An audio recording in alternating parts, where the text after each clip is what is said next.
Hello everybody, this is Catholic Dad, episode number 437. How free are you really? And so I want to talk about Alexander Solzhenitsyn again, and everybody knows who he was. You know, he was a good, loyal communist to the Russian um, country, the Soviet Union. He fought against the Germans in their war against Germany. And eventually he kind of questioned the tactics they were using, killing all the good people in their country. And somebody intercepted a letter that he was writing to one of his friends. He got thrown in a gulag for 8 years. Gulag, it's a Soviet prison cell. It's kind of a hellhole, and he had 8 years to think about what he did wrong. Well, anyway, so when he got out of the Soviet gulag, he wrote lots of books, right? And the Gulag Archipelago being one of them, but Cancer Ward and August 1914, and well, anyway, so you get the point. He became a prolific writer, and he's probably the greatest literary genius in the last 100 years. That would be my guess. But anyway, so the Soviet Union didn't like him because he was when he got out, he started like distributing all his works, right? And the works that he was distributing were creating, they were shining some light on how bad communism is and collectivism and so on and so forth. And so he challenged the Soviet Union to kill him, like they were killing other people, because he knew if he got killed, that that his works would go mainstream, and if he got killed, and then everybody would realize how bad communism was, and they could, overcome it just by knowing the truth. Well, anyway, the Soviet Union decided not to kill him. What they decided to do was exile him to Switzerland, and eventually got exiled over to Vermont. And he was in America for a really long time, and he eventually died in his home country of Russia after the wall fell. But nonetheless, in 1974, before he left, he released, before he got exiled to Switzerland, he released an article called Live Not by Lies, and that's the basis of Rod Dreher's book.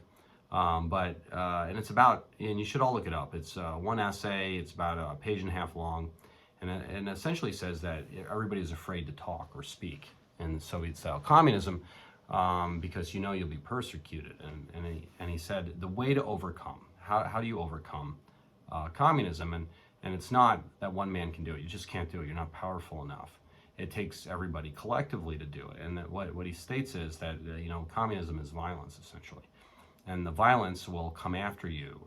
But violence gets fatigued very quickly. When people see how corrupt and awful it is, eventually you look at it, it doesn't need, violence won't hold on to itself. It won't support itself. It needs something behind the violence to keep everybody supporting the violence, and that's lies. And so violence needs lies. And so Alexander Solzhenitsyn essentially said that the way to oppose communism is to live not by lies. Don't partake in the lies.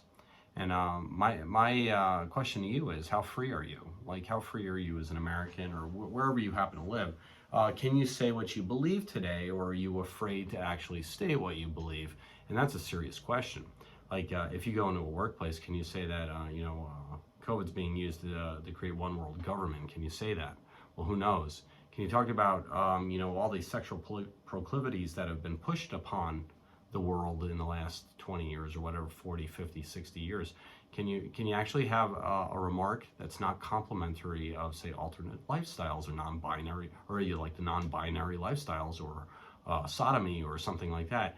And a lot of people would feel pretty uncomfortable doing it, and they probably wouldn't do it because they don't want to stand out from the crowd. And that's really, I understand that. Nobody wants to be standing alone, but that's kind of necessary to overcome communism. And just to tell you a story, people, the resistance to communism was essentially people getting together and literally just talking about the truth. And that's all it was.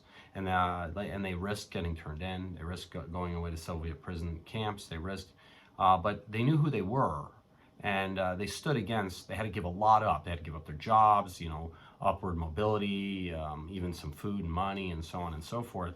And they slowly but surely developed a resistance to communism, because the violence needs the lies. And if you don't give it the lies, the violence will go away and people will become more courageous.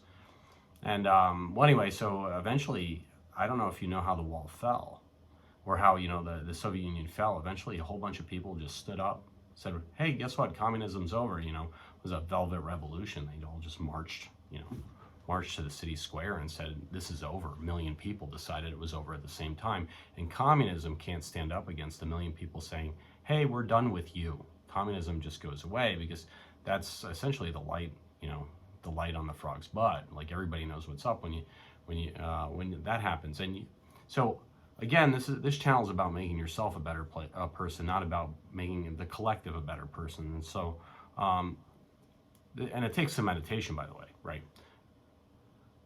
Where in your life have you refused to live the truth, right? Have you ever been in a meeting place where they say something and you just like, it's like a damn lie just for propaganda about it, whether it's, you know, COVID protocols or policies, and you didn't speak up against it, or you quietly listened and capitulated to it, or, well, anyway, try to think about that kind of stuff, or, you know, whatever else is happening in the world, because there's all sorts of lies being told today, and everybody knows that their silence is capitulation to the lies. And so to become stronger, you need to not capitulate to the lies. And it will take much persecution, by the way. You will be persecuted. I guess that's all I want to say. Don't live by lies. You know, stand up, say the right things. And even if you have to lose something to say the right thing, at least you have your honesty and your integrity. And so here's the other deal, by the way. If you're not free to think and speak, how your mind and your body and your morality and your moral conscience dictates that you do, you're not a free person. And so really, what's the point of living then? Like literally, you're just sitting there capitulating to those who have authority and domain over you. Yeah, no, that's not the American way at all. That's not the realm of Christendom.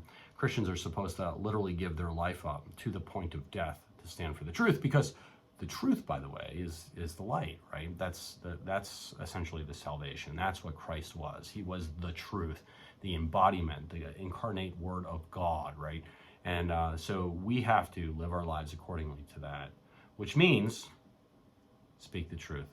And you don't do it with anger. You don't do it with any passion. Well, you can do it with passion, but you don't do it where people could look at you and you're not a good witness to the truth. You just say it. You know, like when Moses asked God, "Who are you?" God says, "I am who I am." You know, and like that's how you say it. I am who I am. I say what I say. You know, sodomy's wrong. You know, and everybody's, "Ooh, that's really uncomfortable."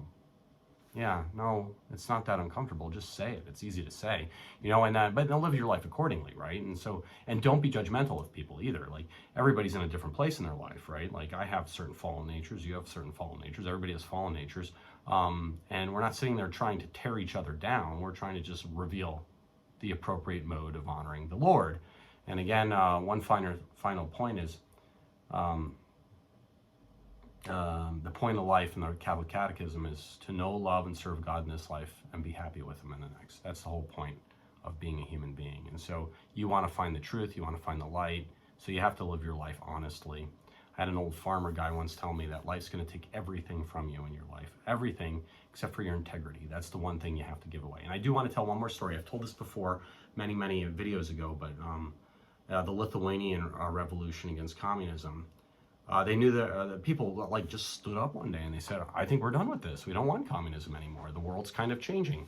And so they went to the town center, and I knew a guy named Jonah,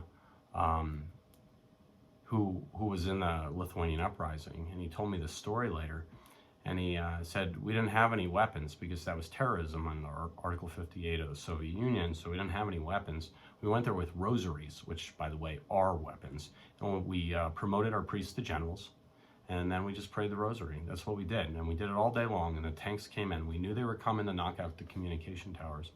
And the lies need violence, and the violence need lies. And they were shooting tracer rounds over their head. He said you could feel the bullets swinging by.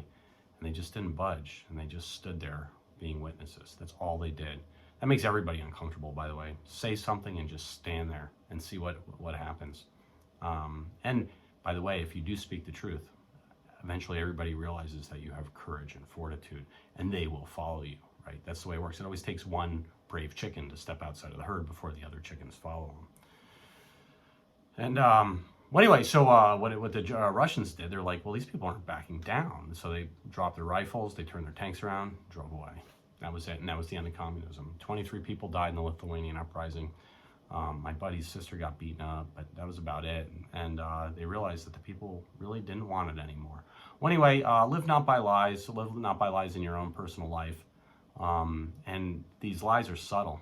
They're very subtle. They're little things that you capitulate with. Whether they're going to give you a little bonus at work if you remain quiet on something else, don't take the bonus. Live your life honestly, and then you'll have your integrity at the end of the day. Well, anyway, this is Catholic Dad making you think about it. Please like or subscribe, get the Mass, pray the daily rosary, and God bless you all. God bless you.